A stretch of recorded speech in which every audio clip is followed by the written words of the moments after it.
The Well of Eternity in the World Forges. For the first time in Azeroth's history, a tentative peace settled over the world. The Titan Forged had banished the chaotic elemental lords to another plane of existence. They had also purged the Black Empire and muted the terrible power of the old gods. Against all odds, Azeroth had been saved. But there was much work to be done. The Keeper's most pressing concern was the horrific scar left behind. So this is what they claim here. The horrific scar left behind when Aman'Thul had torn Yasharaj from the world's crust.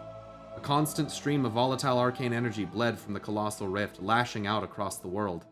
The Keepers knew that, if left unchecked, these energies would consume Azeroth over time. The Keepers labored day and night, crafting magic wards around the gaping wound to staunch the escaping lifeblood. Eventually, the tumultuous energies... But this doesn't make any fucking sense, because we know that Azerite is the lifeblood anyway, so this bullshit in the Well of Eternity is just so fucking sus to me just from the very start. I think, dude, again, in Chronicle, we're gonna get to this point, but there's a fucking part where it talks about Sargeras starting the Burning Crusade. Oh, we're very far. It says, Sargeras quelled his remaining apprehension and tore the demonic prison Mardum asunder, splitting its wrathful denizens into the great dark beyond. The subsequent explosion of fell magic was powerful beyond even what the fallen Titan had imagined. Violent energies enveloped Sargeras, surging through his veins and searing his very soul.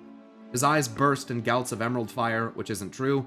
Fell volcanoes ignited across his once noble form, which isn't true, splitting his skin apart and revealing an endless furnace of blistering hate. Yet, despite all these horrific physical changes, which do not include the growing of horns, wings, or any other demonic or draconic, traits at all, by the way, Sargeras' mind remained locked on his one all-consuming purpose, to prevent the Void Lords from possessing creation. Life itself had to be extinguished. Listen to this, in shattering the prison, Sargeras had ruptured the boundary between the Great Dark, which is reality, and the twisting nether. A monstrous celestial maw, limbed in a storm of emerald fire, had ripped through the fabric of reality. It would remain a scar on creation, smoldering proof of Sargeras' madness for all eternity. Are you fucking kidding me? Are you kidding me? The Keepers labored day and night, crafting magical wards around the gaping wound to staunch the escaping lifeblood. Eventually, the tumultuous energies of this colossal rift, which were lashing across the world, calmed and settled into balance. All that remained of the scar was an immense lake of scintillating energy that the Keepers would call the Well of Eternity. Thereafter, the power of this wondrous fount would be infused with the ailing world, helping life to take root and blossom across the globe. What the fuck am I reading here? We have a story about Sargeras apparently ripping open this demonic fucking prison, which I have speculated as well could have actually even been secretly hidden within another planetary body, but we're not going to get into that. In leaving an eternal scar upon creation. And then we have a story about Aman'Thul ripping out Yasharaj, which so happens to very conveniently line up with him ripping out Illuna here, which almost sounds like this story about Yasharaj is a little bit of a fib that is misconstrued from what happened with Illuna here. In that, I like the idea that there's a potential that in shattering Mardum, that Sargeras accidentally tore a fucking hole in the fabric of creation that could have scarred the world.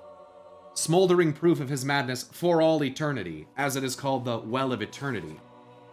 Also, the use of the word eternity is not accidental and is cyclically used intentionally to describe things relating to death.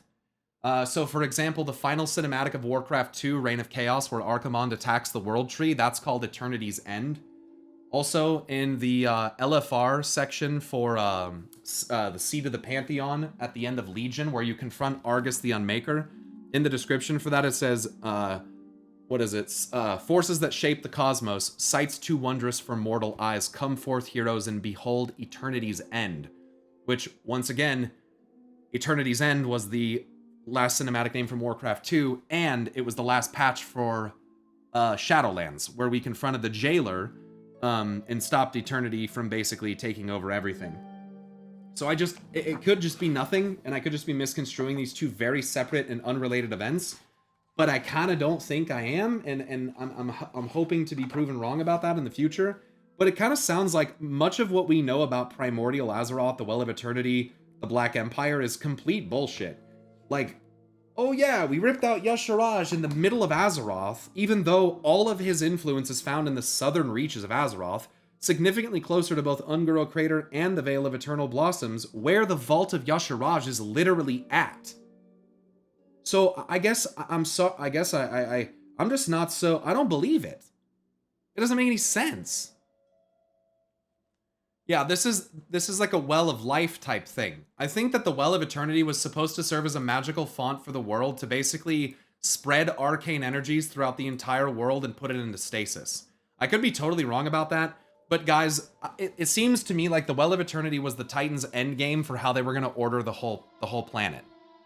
And maybe I'm wrong, but like the way that we've seen them spreading influence through water, the fact that the well just accidentally like, come on, you guys don't really believe this shit, do you? Agrimar warned them not to do it. Aman'Thul, god of time, couldn't foresee it. Norganon, guy with foresight, didn't foresee it. There's no way they didn't know this was going to happen. If the Well of Eternity was an accident, it was a planned accident. They did it on purpose so that they could leverage the lifeblood pouring out to fucking order the world. And if you read about the Kaldori Empire, it fucking works, okay? Elune does that too with the Moonwells. Well, I think it really is Elune doing this. So that's kind of my point, is that all of this happens.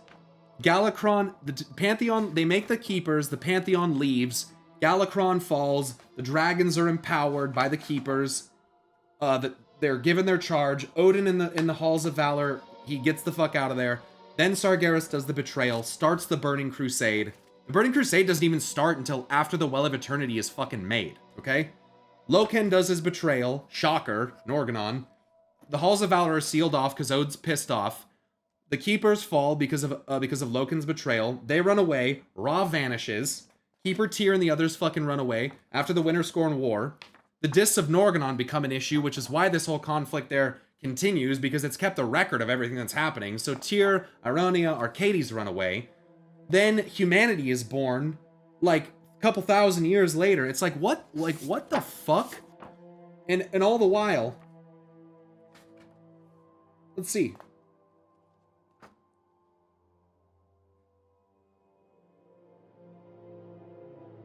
Listen to this. Oh god, there's so much, dude. Oh my god, there's so much. A new power, a savage native race born in the early ages of the world was on the rise. They called themselves Trolls, who I'm pretty sure Elune is the true goddess of. And it would not be long before they learned of the malignant entities imprisoned beneath the earth. So then the Trolls come to rise, and then as a result of their proximity to the well, it actually says they in the early ages of the world. Yeah.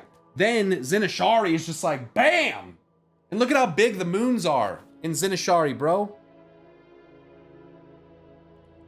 Look at how huge they are, bro. Elune is fucking huge! And the Blue Child's pretty big, too. I think back in the day, chat, that the moons used to be closer to the world. Because I think, like, the Eyes of the Earth Mother story depicts, I think that they were actually, I think the moons are carved potentially from the world. And so maybe in these locations where we have craters, maybe that's where the moons were, like, carved from or something. I really fuck with that because they're huge and they're, like, really close. And I noticed as you read this book, they'll actually show, then it goes right to the Zandalari on the next fucking page, and there's Zuldazar right there. With water all over. It's already ordered. It's already looking orderly by this point. For generation after generation, life bloomed across the ordered world of Azeroth. Nowhere was this more evident than in the dense woodlands around the Well of Eternity. Shocker. The fount of Azeroth's arcane lifeblood, which I don't even know if I believe that anymore. Like, what does that even mean? We have Azerite. What is this arcane lifeblood that apparently came from the Well of Eternity? I don't know, bro.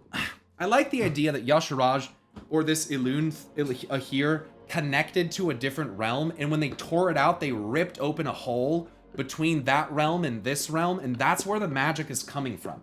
I don't even fucking like the idea that the magic is really coming from our world. Like, arcane seems everything that is not natural. I just don't know if I believe this shit.